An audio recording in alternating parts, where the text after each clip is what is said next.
am Brian Young. I work at the Washington State Department of Commerce. I'm in charge of economic development for all things clean tech, and a lot of the work we do is try to attract companies like the ones that we've seen that are on this panel that we've seen here today to the state of Washington and help them grow their businesses. So very excited about this panel. I'm not going to talk a lot because there's a lot of knowledge up here. I am going to ask them some questions. I hope it turns into a conversation more than me asking questions. I am going to start by saying I am honored and excited about this panel personally. I have finally had an excuse to break out this thing. This is from 2008.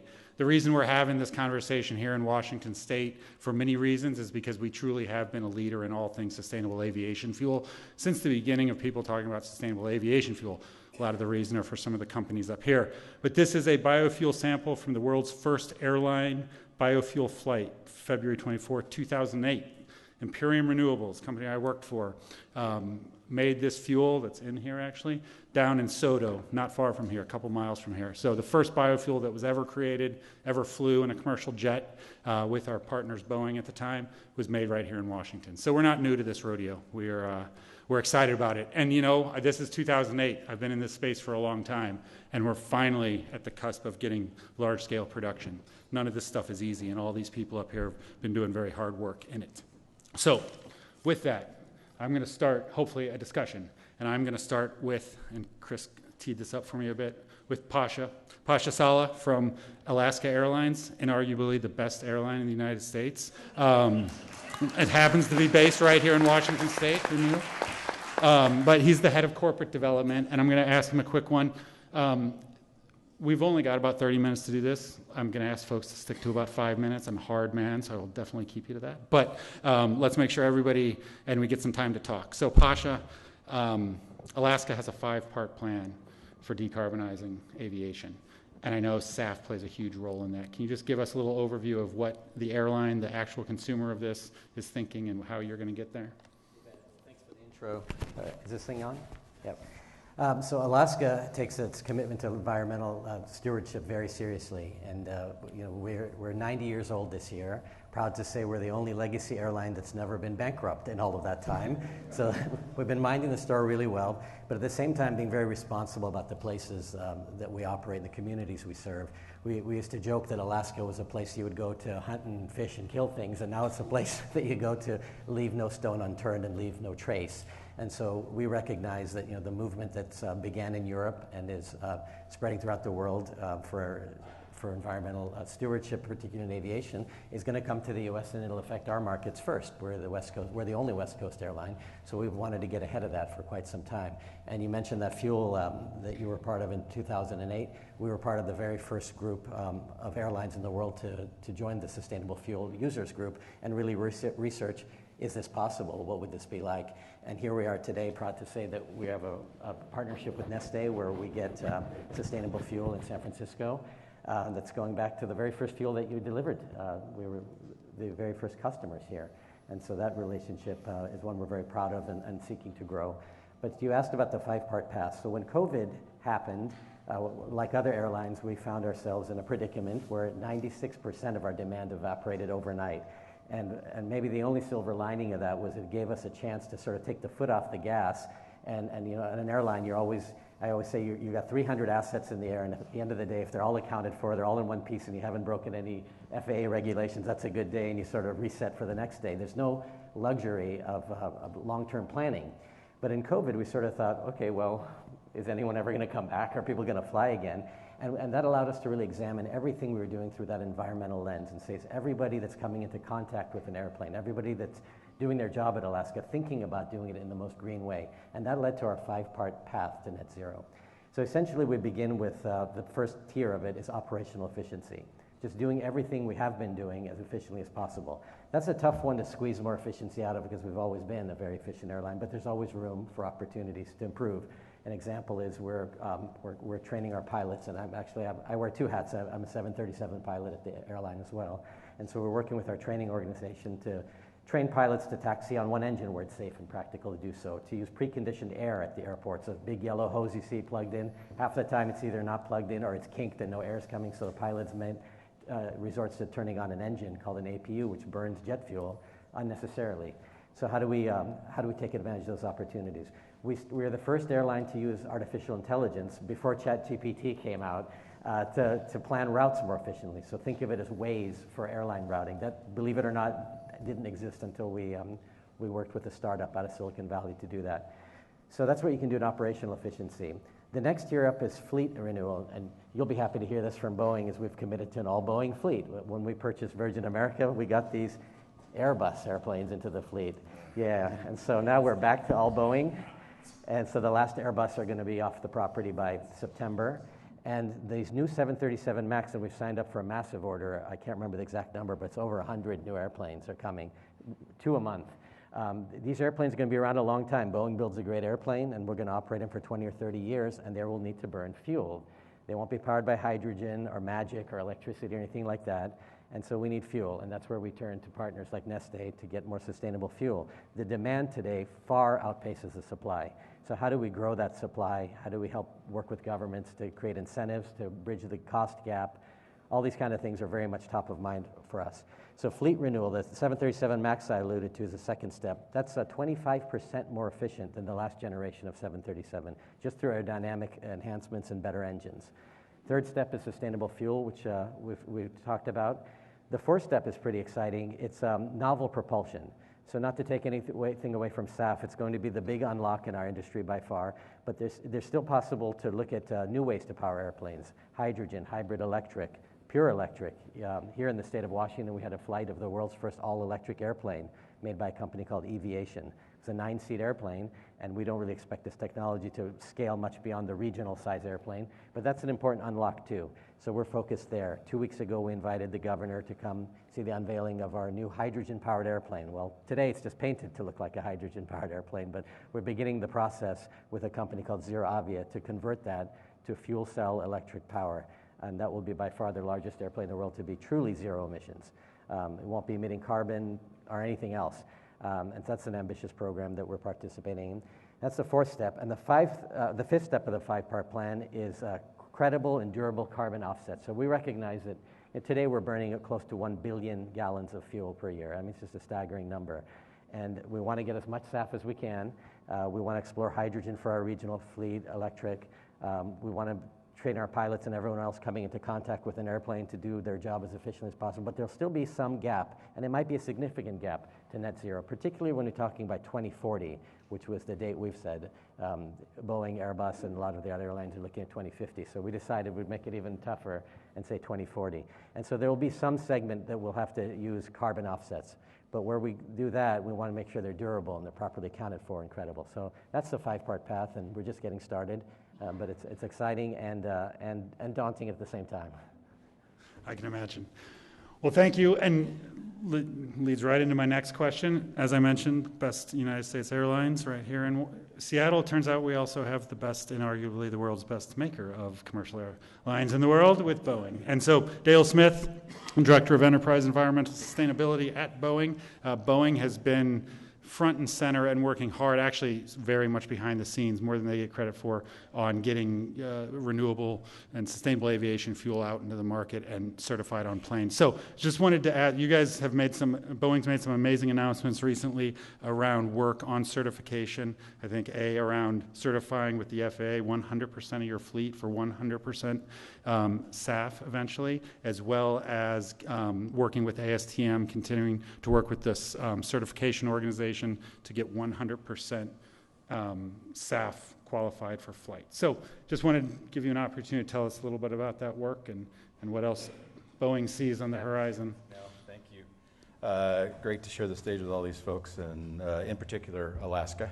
What a great relationship we've had for a long time. So next month I'll celebrate 35 years at the Boeing Company, and it's a marvelous place to be. The heritage that goes along with why we're here in this region is very important to us, and we appreciate all of the support we have. Our approach parallels the industry's approach parallels a lot of what Pasha had to say, but I'll just state it for our purposes too. That obviously fleet renewal, which to us means we got to do our primary job, which is to keep making the world's best airplanes and make them as efficient as absolutely possible. Secondly, we need to work with our customers and do everything we can in those airplanes to make them as efficient as possible when they're operated. And thirdly, we need to be a part of this renewable energy transition for commercial aviation. I want to say that again. That's terminology that we chose a couple of years ago to really describe how we see this. This is commercial aviation's renewable energy transition. It's comparable to solar, wind, electricity, and so when we talk policy is going to be a huge piece of this. You've heard this today. You'll hear it everywhere. And we've done this before. We can do it again. We know how to engage in bringing new renewable and novel energies to replace fossil. We just need to bring those successes from those other types of transitions in the renewable electricity sector and learn from them. Things like long-term tax credits and the kinds of things that did successfully get into the IRA, and now the rest of the world's reacting a bit too. So, and then the last piece is advanced technologies. And so there's a bit of a misnomer out there. As what is essentially still a duopoly in the world between us and Airbus, there's a storyboard out there that people love to say that Airbus is all about hydrogen, we're all about SAF. The answer is we're both all about everything, because we have made commitments as an industry to decarbonize by 2050. I'll say it again and again and again, because that is the defining factor of why we're doing what we are doing. We have committed to decarbonizing commercial aviation by 2050. If we had until 2080, 90, or 3000, we'd be looking more at large-scale applications for hydrogen and electric airplanes. But when you get to our size of airplanes, when you talk single aisle, medium haul and long haul, short haul, medium haul, long haul, and the airplanes that are required to do that, our commitment as a company will always be around science and engineering. And in fact, let's talk about that. A place like this and others are promoting STEM. So we want to do science, technology, engineering, and math. And they matter. They really matter. And we need to practice what we're preaching. And the science is about flight and about the energy that it takes to take an airplane the size that we make and to put it in flight and to keep it in flight and to do what we need it to do for passengers and for cargo. That requires an incredible amount of energy. And the equation is always going to be about energy and weight. And so the issue here is that the electric solutions that are out there, they might work for smaller airplanes. They are not going to work for our size of airplanes by 2050. That doesn't mean we aren't on for the ride with electricity and with hydrogen. Hybrid electric applications, other applications for hydrogen, and let me just say this and I'll kind of stop there and we can come back to any of this, but the point here is that we are all about green hydrogen. We need it for SAF. Again, these airplanes that we're putting in service today, most of them will still be flying in 2050. I have an app on my phone that tells me that today, as of today, it's 9,731 days to January 1st, 2050. We really only have 27 years. We often talk about having 30 years. We don't. We've got 9,731 days. And that's how serious we're taking it. And when you think about what it takes for us to design a new airplane, put it into service, how hard it is to turn over the fleet, 20,000 airplanes today. We've never introduced more than 1,800 in the world in total. So this doesn't happen overnight. And our key partners in this are SAF producers, SAF technology companies. And I'll close it by saying this. I get the privilege of managing our procurements. And this year, we are purchasing 5.6 million gallons of SAF from Neste. And we're looking for more. That's our gig. Nice. We like to hear it. All right, next up, I'm going to turn it to Donnie Liganis. Sorry if I pronounced that wrong. He's the innovation strategist at KTH Innovation, but for those who don't know, and I didn't, it sounds much cooler to say the Royal Institute of Technology, Stockholm, Sweden.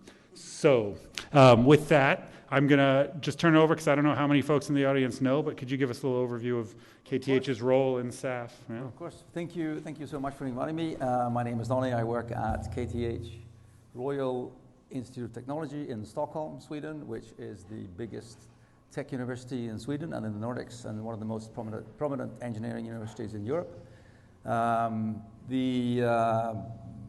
One of the reasons why I'm here today as well, and for this conference, is that sustainability has been for a long time a very big thing for us. And KTH Innovation, where I worked the last 14 years and built what is actually today considered to be one of the best innovation offices in the world, where we go through 400 new projects per year from research and students. We actually have a 73% now of all projects that we work with that report that they are working actively to one or more of the SDGs. So it's ingrained in everything we do. And when it comes to the aviation part, the reason I'm here today is that I'm the past 12 years I've been working with aviation in Sweden. I helped start a company called Blackwing, which is a KTH alumni that's started a hand-built ultralight aircraft that today is considered to be the world's most advanced ultralight aircraft. Two-seater today, they're building five-seaters now. Carbon fiber, also the most durable. It's got all of the speed records, both on closed circuit and on straight flight. And it's also a very suitable construction for other kinds of, be it fuel cells or batteries, whatever. So that's been a side sort of thing that I've been working with as well, helping to get started.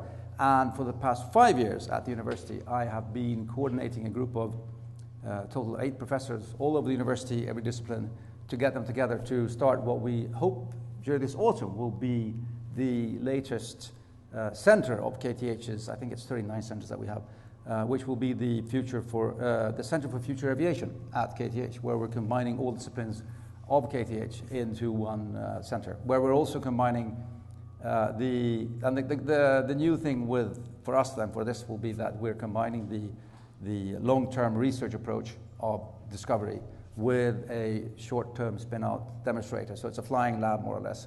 So we do have a long history of working with aviation research. We have a long history with Saab and others. PhD programs with industry as well. But this will be the first when we come and get it together under one umbrella and bringing all of the projects together. We have 3 separate flying platforms today that we already are, working with both student projects and also research, but bringing it together under one center, which is very exciting. And we have the Space Center as well at KTH, which also gives an interesting cross-pollination when it comes to aviation and flight. We have some projects that are actually being launched in 24 and hopefully coming down as gliders. So that's going to be interesting as well. So I'm here today to, not announce because it's not official, of course, but to talk about what we're building at the university at KTH, and also to meet all of these fantastic people who are pushing the boundaries and making it happen. So, I'm in this moment, we're actually reaching out to industry and looking for new partners and getting it started, because if I've built the best innovation office in the world, I can build the best research aviation office in the world, in the center of the world. Excellent. Well, thank you very much. Now we need to get you connected with our amazing research institutions in Washington State University, University of Washington, and Pacific Northwest National Laboratories, and we have some good joint innovation projects going. Yeah, that would be wonderful. All right, I'm going to turn it over to a man who many of you know in this room, former now Washington State Senator, and the man who literally wrote the first bill on SAF in Washington State, has been a longtime leader in this space, and now is involved in the finance side of it. So, Reuven Carlyle, I wanted to ask you a little bit about where do you see the future as the leader in the state on this? Where do you see the future of SAF in Washington State, and especially from a policy standpoint framework? Thank you so much, and it's just a real special pleasure. I had the great honor of standing on this stage when we opened up the Nordic Museum with Eric Nelson and his team, and the extraordinary work and the role that it plays in our community is so deeply impactful. Washington State is the only state in the nation with binding, enforceable commitments to the Paris Agreement and science-based targets and net zero.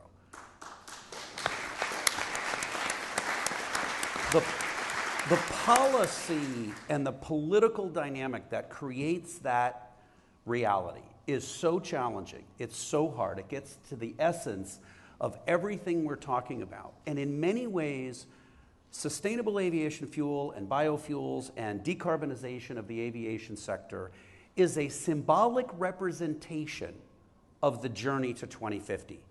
It's hard, it's complex, it's technically difficult, And it requires an ecosystem. And the strongest aspect of that is that the public sector and the private sector need to show up together. And they need to show up so that we can get prices to parity. They need to show up because of the capital expense. They need to show up because of the policy incentives.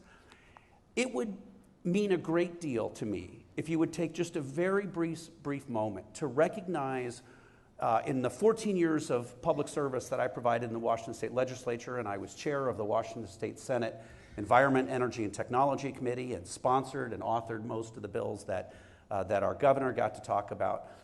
My partner in service, State Senator Marco Lias, who's the chair of the Washington State Senate Transportation Committee, who's here today. Senator Lias.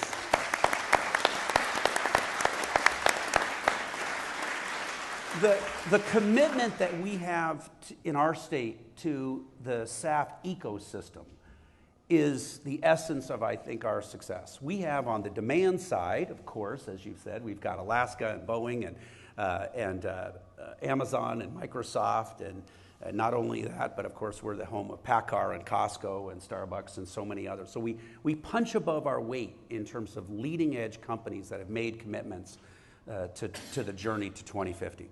But we also have the public policy framework. We have a deep decarbonization policy around clean fuel standard. That's a policy that Neste and many others really leaned into.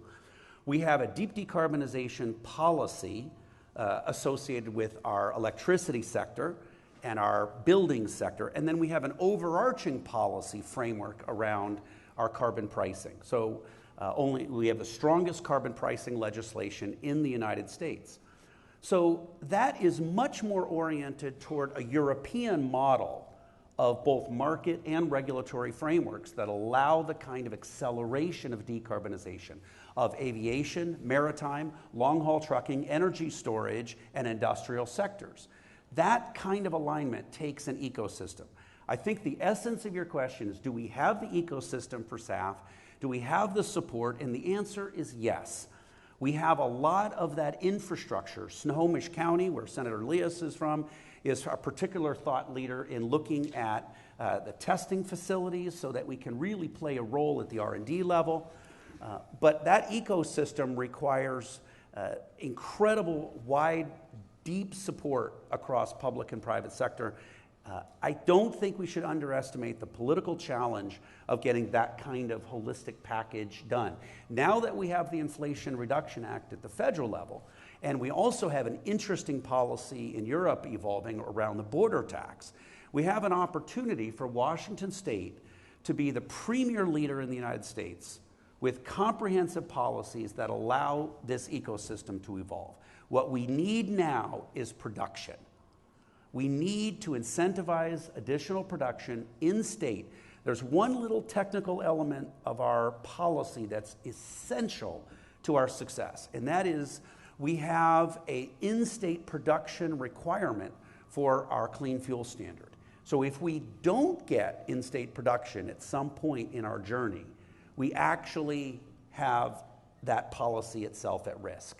So it's challenging and it's serious and it's an ecosystem, but we have the politics, we have the policy, we have the business and the entrepreneurial leadership to make this the home of innovation, and also recognizing that our partnership with the Nordics was the driver of many of our best policies. And that's why it's not only a pleasure to be here, literally as we explore in this Innovation Summit each year, but to recognize the unique role that the climate journey contributes to all of that innovation, and that's why it's a special pleasure to be with you. Thank you.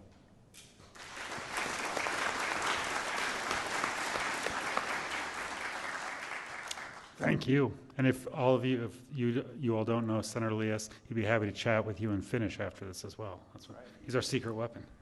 All right, so last but not least, you've already heard from him, Chris Cooper. Neste, I just want to say, as I mentioned, I was involved in the biofuel industry very early by many standards, and we were a small, scrappy startup, and there was always a lot of talk by big traditional oil companies on biofuels, lots of talk, and it usually was just lots of talk, but there was this one out in Finland that kept doing what they said they were going to do. And we kept kind of waiting for them to stop doing that and go back to their old way of doing things. And to this day, they have not. It's really amazing what Neste has done, if you all don't know. So with that, we already heard a lot from you, Chris. I guess get a little specific, but talk about pain points maybe. One pain point I see, I think a lot of people see it, for SAF in particular, is infrastructure, especially at the airports and getting it there, getting it ready for airlines like Alaska to use. Is that what keeps you up at night, or if not, what does? What keeps you up at night right now?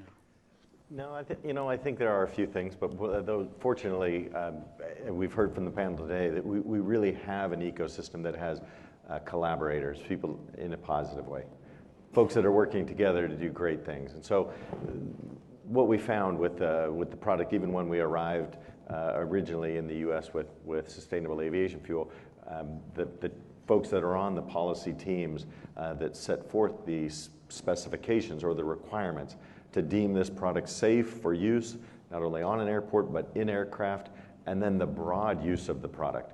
And so that was a process we worked, again, across all of the industry, from the OEMs, Boeing, who participates on this group, as well as the airlines. In doing that, we ended up with a policy that provided us with a blending requirement. Blending requirement is adding cost to all of us. And what we found is that we have to acquire segregation for import. So we import a neat product or an unblended. And the other problem was we named the product the same as a blended product and neat product. We've got to fix that too, so we can tell the difference. But the reality is that the product has to have segregation in import, and once blended, it becomes jet fuel. Once jet fuel, it moves throughout the infrastructure. In fact, we've moved it through all the major pipelines of America. We have product codes that allow it to get on every airport in the world, and we've been very successful in being on board every turbine engine. In doing that, we required to be blended 50%. And that 50% hurdle, we hope to have go away very soon. And the reason for that expansive, or for the blend, is for the expanse age of turbine aircraft, and to be able to cover all of them. But we do hope that goes away very soon, and we hope that, again, with our partnerships, we'll continue to find that there will only ever be one fuel on an airport, and that as we get together, that SAF is many products. And let me share with you that SAF, again, Neste produces it, as I mentioned, from used cooking oil and animal fats today, but tomorrow we'll be making it from municipal solid waste. We'll be making it from algae. We'll be making SAF from lignocellulosics, or the experts in forestry also have the ability to turn that forestry waste into fuel. One day we'll be producing what's called a power-to-liquid product, that by sequestering carbon, which we have in abundance, and using green hydrogen, we can produce a fuel or a liquid fuel that can then be refined into many things. It just happens that the science believes that it's very closely on par with sustainable aviation fuel for the needs of the very light molecules that aviation fuel requires. Those will produce unlimited volumes of this product. Today, as you heard, all of our customers want more. And they need more because they've included their customers in this value proposition. They've brought their customers to the table, and their customers, the corporate traveler, the passengers that are cognizant of their carbon footprint, are also purchasing SAF today. So we've been successful. And hopefully as those obstacles go away, they will never have been broken down individually. And Neste didn't do this alone. Neste only did this with the folks you see on the panel today. And we did this together. And by doing it, we'll see that even future obstacles will be easily removed. They might always be at the end of the analysis as considered impossible when we started, but when we finish, they will be possible. But that day that we can fully replace fossil fuel from our aviation industry is going to be a day to celebrate. We say neutral by 2050, it's because we realize the industry has to grow. There are emerging economies today that require air travel for their success. The transportation requirements for our cargo alone to bring these emerging markets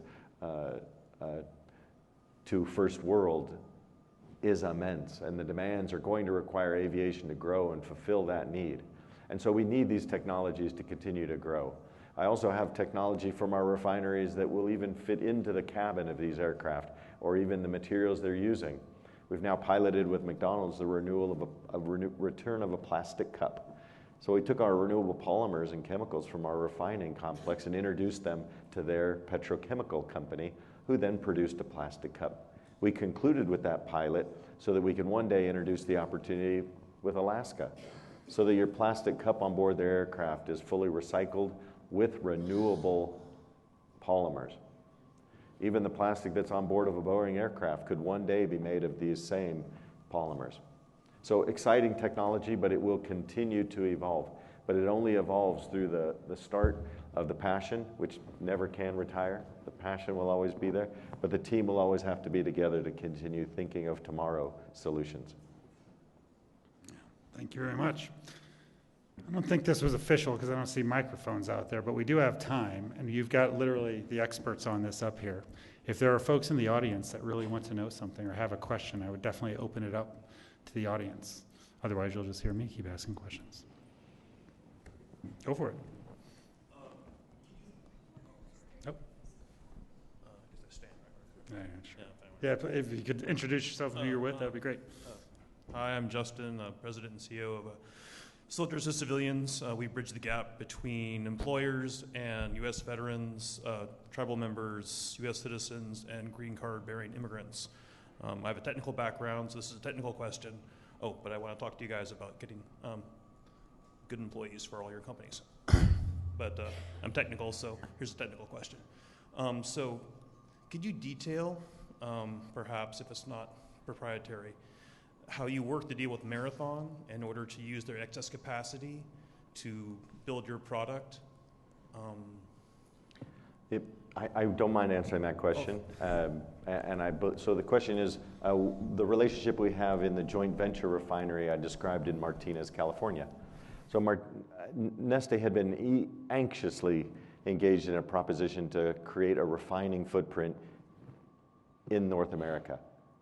We realized that proposition requires all sorts of policy work, all sorts of regulatory hurdles that we would have to jump through. And so what we did was we took what otherwise would have been a 7-year project, and we found a refinery that was dormant. We found a refining partner that gave us the opportunity.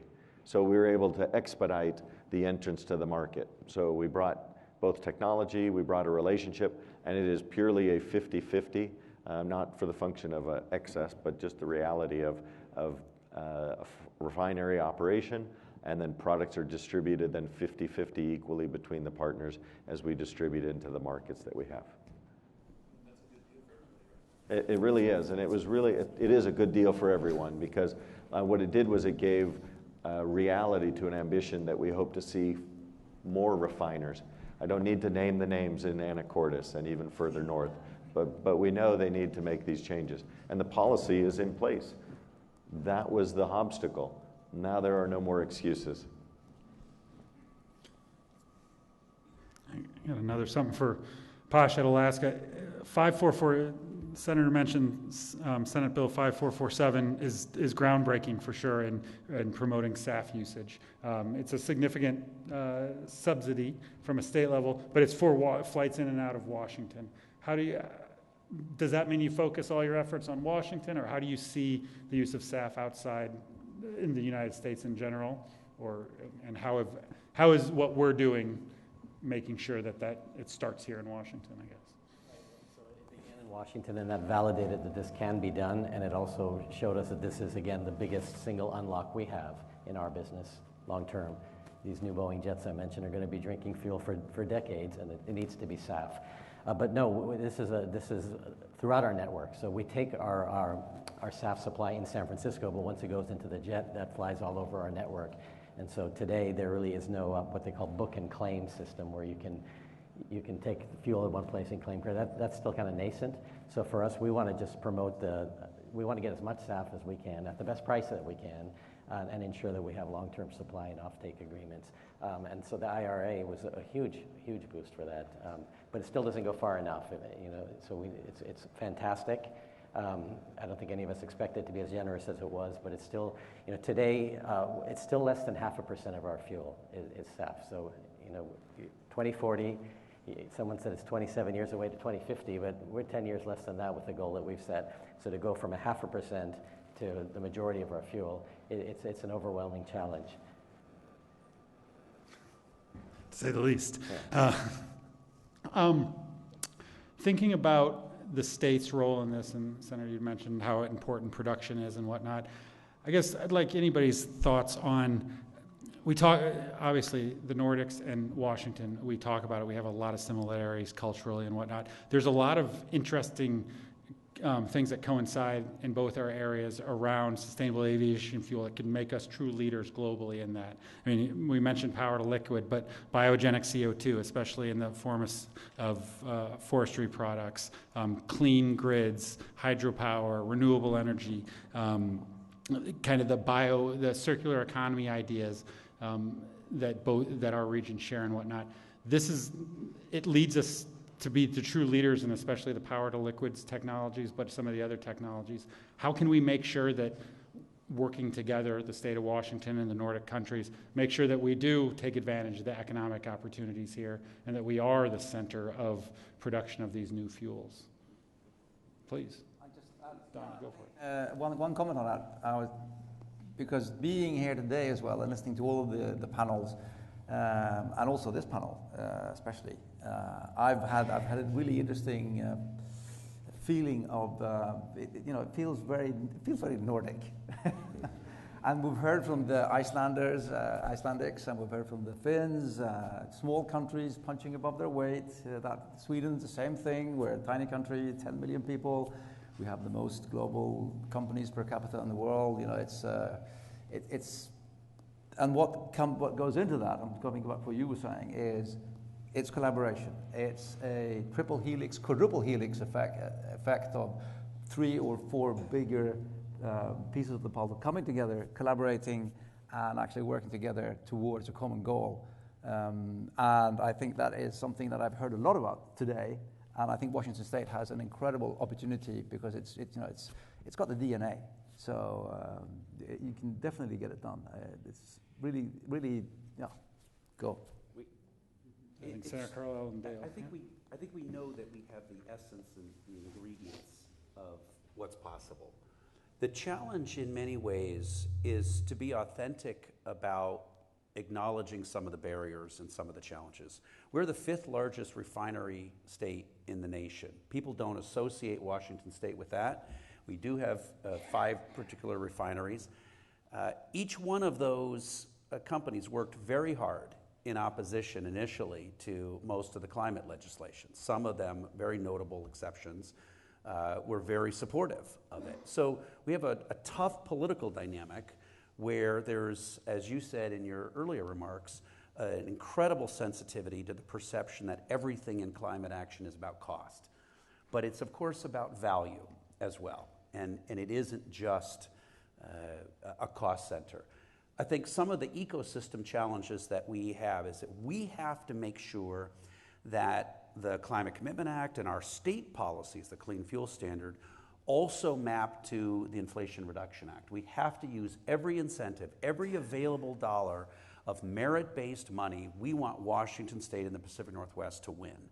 I also would note that our green transportation package that Senator Leas led was the most innovative investment in long-term transportation infrastructure in state history.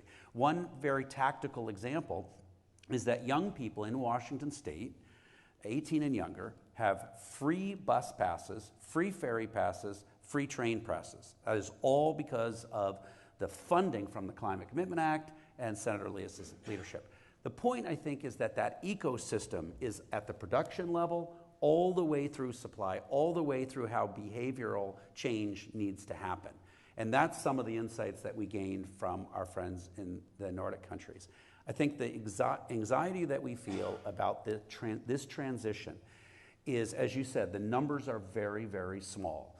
SAF is not going to be successful until we get to parity and get close enough to parity to make it real. And we have retrofit challenges. So while new planes, of course, 2030 and on, and new engines are incredibly important, we have a long-term infrastructure challenge. So that transition time But as you said, we have 27 years to 2050. 27 years ago, we did not have widespread commercial availability of mobile phones and the internet. We can do this. And Dale, I think you had something on that? Between Washington State and the Nordics, and then I know I didn't answer your 100% SAF question, so I'll try to do that real quick too. Look, the unique connection here is about clean electricity grids. So one of the things I want to emphasize, we're trying to decarbonize. We've made a commitment to decarbonize. This is about the science, technology, engineering, math of decarbonizing, and that means you got to count carbon. And you got to count it the right way, and you got to count it in its entirety. And I don't want this to be controversial, but I got to say it. We have to do life cycle carbon accounting for all of these propulsion alternatives. And we've got a little bit of a challenge out there. When you hear people talk about zero emissions, ask yourself, if you're talking about zero tailpipe emissions, that's one thing. But there are life cycle carbon emissions associated with the electrical generation and hydrogen generation for these alternative propulsion. And we need to keep asking ourselves that question. It's not because we're for or against anything. We need it all. But we need it all based on the science, technology, engineering, and especially math of carbon accounting. So let's just be consistent across the board, because we don't want to wake up in 10 years and realize that we moved on something that ultimately doesn't have the life cycle carbon footprint that we need to actually decarbonize in commercial aviation. And on that note, the reason that we've made this commitment for 100%, it's a little bit confusing. We are not pushing for any particular or even especially for any timeline on 100% SAF, except that we know if we're going to decarbonize, we can't be stuck at a 50% blend. In fact, right now, we're pretty much stuck at a 30% blend because some of the technical chemistry requirements, ultimately for the testing that goes with that to be satisfied, right now is stuck a bit at a 30% blend. So we're pushing on that. We're pushing with our role in the ASTM committees to go beyond that. We want to remind folks that there's a lot of room between 50 and 100. So maybe we can keep working on 60, 70, 80, and 90 and get as far as we can. But the reason we made the commitment that our airplanes in 2030 are going to be capable of flying on 100% SAF is because we know that at some point, if we make them in 2030, they're going to be in the fleet. At some point, 2040, I don't know, 2045, somewhere in that scheme of things, in that timeline, our airplanes are going to encounter a 100% renewable SAF at an airport, and we want to make sure that they aren't disadvantaged. We want to make sure that our customers aren't disadvantaged in being able to fly on those fuels. Lots of different ways of describing what 100% SAF means. If anybody cares, I'm just going to say it this way. As we've said it, it means an all-paraffinic fuel. It means there aren't aromatics in it. There are dynamics around that are important. We don't suggest that that's going to be the solution or that will be the end game, but we decided that that's what we want to make sure that we're really testing against in order to make sure that this happens. And then at the end of the day, just a reminder, safety is number one. So these fuels have to be drop-in compatible. So that there are no concerns around any of the certifications and any of the operations of the airplanes. Thank you. All right. My clock tells me we have 1 minute and 43 seconds left. Anybody have any closing remarks? Or are we going to open it up to this panel? No, we got a question. Go for it. I have a bizarre question. What are the traditional oil companies doing to move towards their own sustainability, or are they? Yeah. And let me say that in the technology development world, remember that if you've got something that is really, really good, they aren't out arm waving about it and putting out press releases. So we think there's activity, but my most direct answer, and I want to say this about our connections with the Nordics on SAF, is what has a traditional oil company done? Right there. Neste is the state oil company in Finland. They made a decision to move. They moved. And there's no reason why others can't do the same. And I think we're seeing some of that progress. It's tough. You're asking the incumbents to do some big things to change. And so, as an example, we are buying fuel from a Finnish company. We are also very engaged with Norwegian Airlines and some very unique work going on there around PTL. Again, because they have access to very, very low carbon electricity and low cost, mainly through their hydroelectric systems. So there's going to be pockets around the world where this happens. There's no secret why ZeroAvia and Universal Hydrogen are doing what they're doing in Moses Lake. They're in a grid that I think is 99% clean. So that's what we have to have that conversation too about how we clean grids, or we're never going to be able to do what we need to do for all these technologies. So you're welcome. And I made a quip earlier. I will say BP here in Washington just made a major announcement this month, I believe, on a major expansion of biofuel production and staff-related in Washington State. So it is a different world, and a lot of us have been doing this for a long time. Then 2008, 2010, those conversations with big oil, with traditional hydrocarbon supply chains is very different today, and things are changing. I think Senator Carlyle could agree with that one. So there is movement. And yeah, with that, I'm at 0. Thank you all very much. Thanks to all the hosts.